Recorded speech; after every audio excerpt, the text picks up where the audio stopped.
So it's a Sunday morning, evening rant. My voice has finally come back with enough gusto that I can actually sit and talk to camera for more than 2 minutes without it going all croaky on me. Yes, I did go and see the Elton John concert last night. Yes, I spent far too much time singing, and yes, I probably made a complete prat of myself. Hey ho, what do I care? Because I don't really.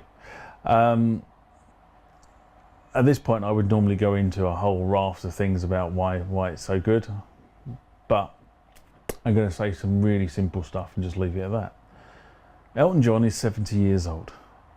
Elton John could still put a show on that rivals people a quarter of his age.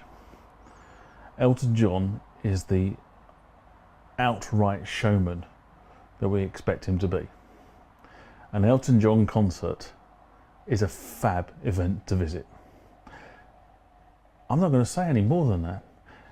If you haven't seen Elton John, and I have now seen Elton John 5 times over my short time on this rock, and all I can say is if you haven't seen Elton John, because he is 70, we wonder, and because he has recently had another health scare, we wonder how long he's going to be out on tour.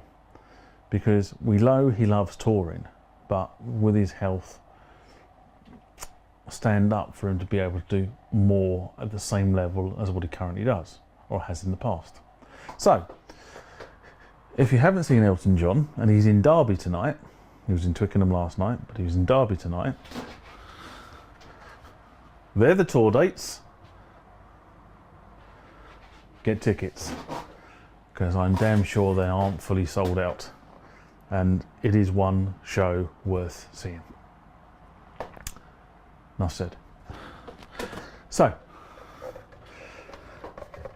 you'll see me waving around this. Points out of 10 if you can guess what it is. For those of you who got it correct. For those of you who didn't, tough. No prizes, by the way.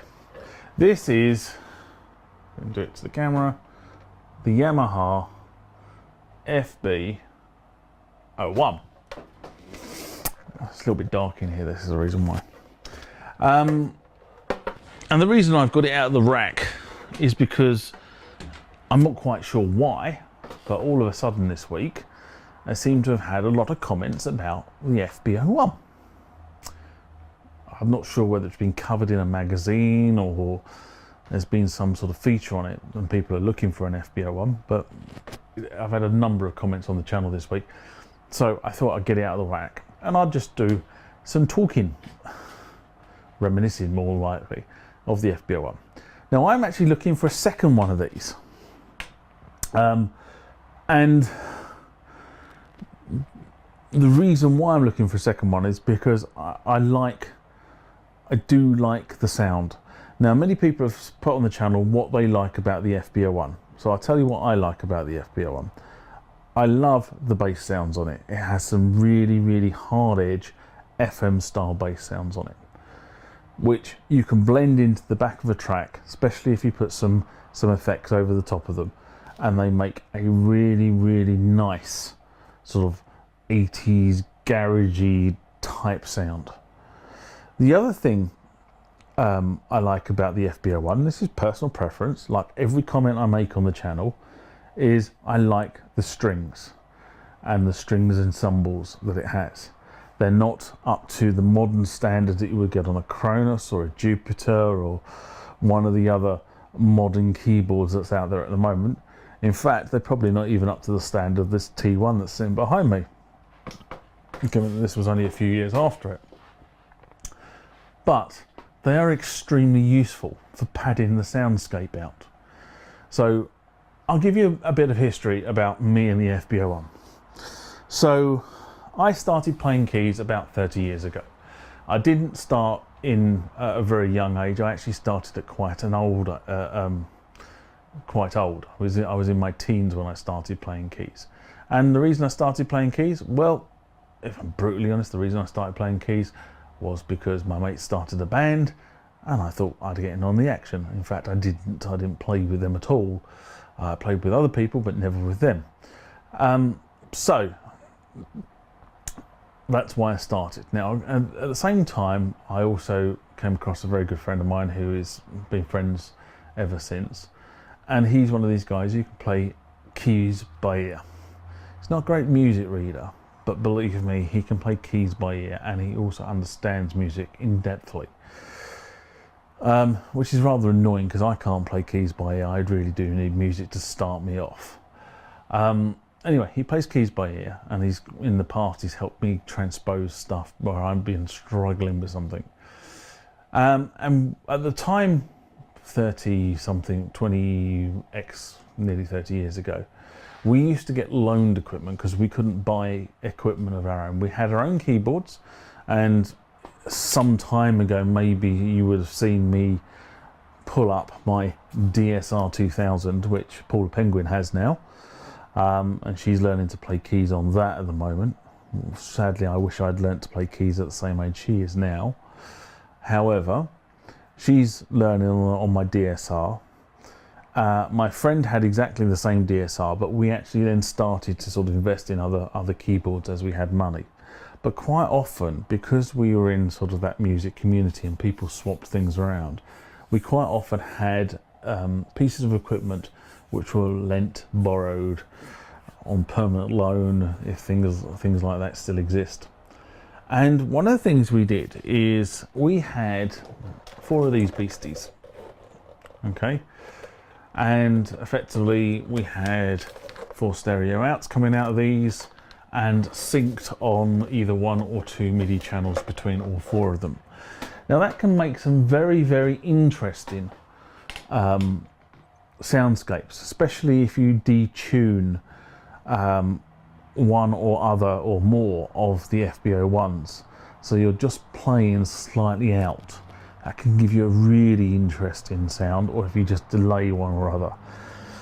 So we used those, and we used those quite heavily on the stuff we were doing at the time, and there were quite a few tracks that were put down around that time where the FB-01 quite often would be the string ensembles or the strings or the bass sounds that were coming on that particular record.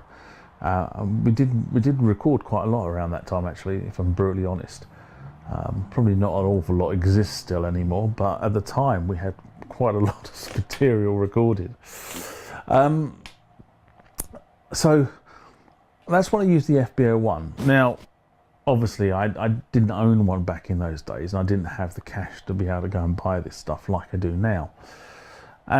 So probably I would say probably about 10 years ago I acquired that FB-01, and unfortunately, because of my situation at the time, it spent more time in a cupboard than it actually spent being played.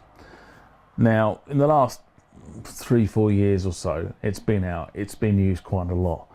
But what I'd like to do is I'd like to go back to the situation I had back then, where I have 1, 2, maybe more if I can get hold of them, FB-01s in a rack, all slightly detuned to each other, and see what we can, what sort of sound we can get, and whether we can pad out the background of a track, because that's what I use these things for. I've got a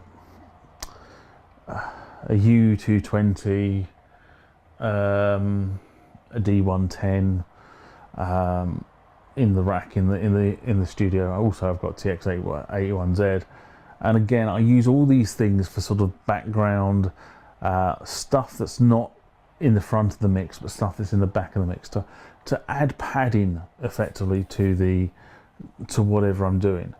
So I'm probably gonna I've been looking for a second FB-01 for quite a while, if I'm brutally honest. Can't find one. Maybe that's because idiots like me come on the YouTube and say, I'm looking for one of these, they're the best things since sliced bread, and you buggers go and buy them. Do I begrudge you? Probably not. I'll get one eventually. I'll get one in fairly good nick eventually. It's all about being patient, as was many of the pieces of equipment I have been acquiring recently. So I don't know why the FB-01 has surfaced in interest again, but That's the reason why I use the FB-01. And yes, to the doubters who turn around and say, why aren't you playing it? I will, but not tonight.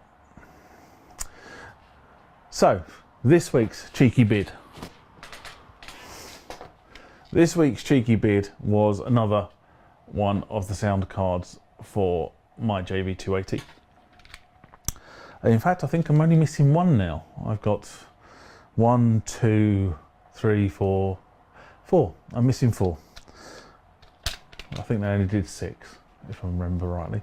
But by the way, if you're interested in these at the moment, okay, there's somebody knocking out, I don't know whether they're the real thing or not, but they look about as kosher as they can come. But there is somebody knocking out lots of 5s and 6s of these. So if you've got the right expansion cards, I suggest you go on eBay and have a look, because these are actually really, really useful things if you want to program your JV280. So that was this week's cheeky bid. The other thing you will notice is that I'm obviously doing this from a slightly different location than normal. That is because I have now moved and located my T1 to the position I am going to probably keep it in for a period of time. Number one, it's actually quite nice to look out of a window, even though I am looking at a wall, but it's still nice to look out of a window. Doesn't mean I'm not going to use the studio, and you'll probably find videos from the studio. It's just I find the studio is sometimes a little bit claustrophobic because it's so enclosed, but that's unfortunately the way the space is where the studio is. So I decided with the T1 that I would keep the T1 here. So I have some white pimped out speakers. They're quite cool, aren't they? They're actually really nice sound as well. I'm not sure that comes across on my lapel mic, but ooh, ouch. Ouch. Didn't mean to do that. Let's have a look. Hang on, what's going on?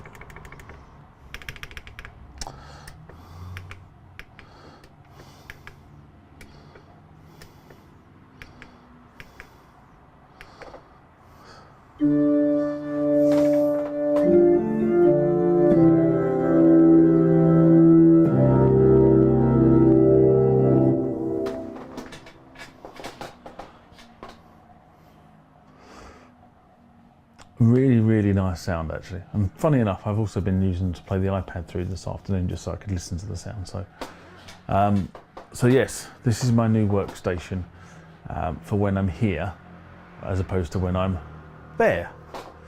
But yes, it has been relocated. This is quite actually a nice position to actually work from, so we'll see whether it increases the creative juices or not. As you can see, the windows are open this evening, so you get the background noise of the cars going past, which you don't normally get because I normally have the windows closed when I'm doing this. It's also normally early in the morning or late at night or whenever. So, have I got any more to say today? No. It's going to be a pretty quick... Actually, no, there is one more thing I wanted to say. So, Roland... I should have said it last week actually, but I didn't because I forgot. But on the 26th of May, Roland introduced these drum pad. They call them the SP something or others. Hang on a sec. I'll go and find out. Now, the reason I bring these up is I actually have an Octopad, which is for those who don't know what it is, it's a pseudo drum module. It is effectively a square device, or a rectangular device about yay big, like so, with 8 pads on it which you can assign various instruments to. So you can either assign traditional drums, cymbals, toms, whatever it is to the pads, or you can assign effects to the pads as well. And I find that I don't actually use it for playing drums, if I'm honest. I find it quite useful to go and bash the nuts out of it when I've had a really bad day at work. And you don't normally see it in the studio because it's actually... So if I'm sitting here in the studio talking to you, the Octopad is actually over there. over there. And I don't normally turn the camera around that way, purely because over in that corner of the studio is all the junk. So things like keyboard cases and boxes of wires and stuff.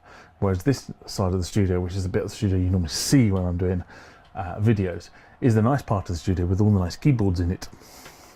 Maybe one day I'll turn the camera around and you can see the other side of the studio. Studio is not very big, by the way.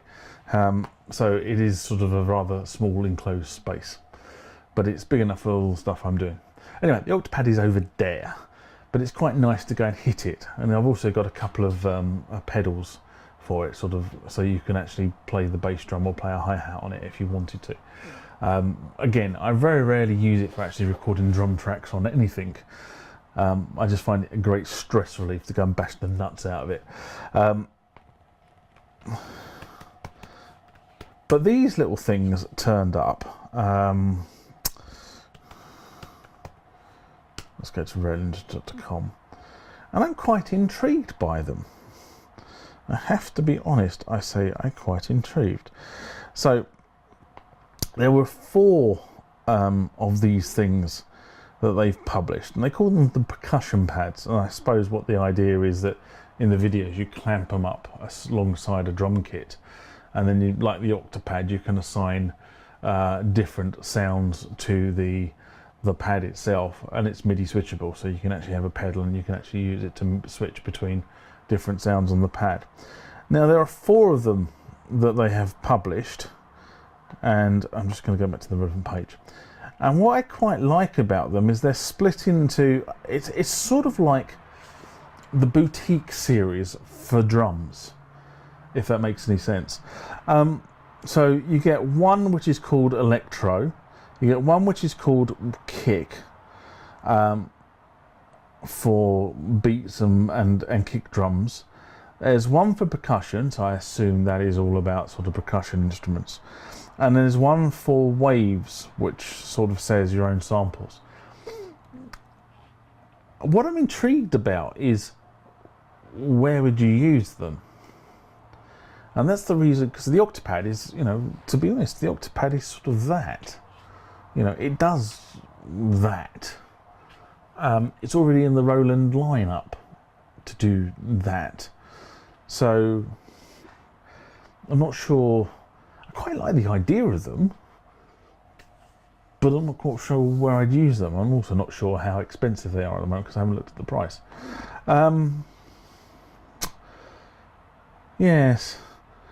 So you see, they then come up with things like the sort of, so for argument's sake, I've got a picture of the Octopad here, just so you can see. Come on, give me a bigger picture. Da, da, da, da.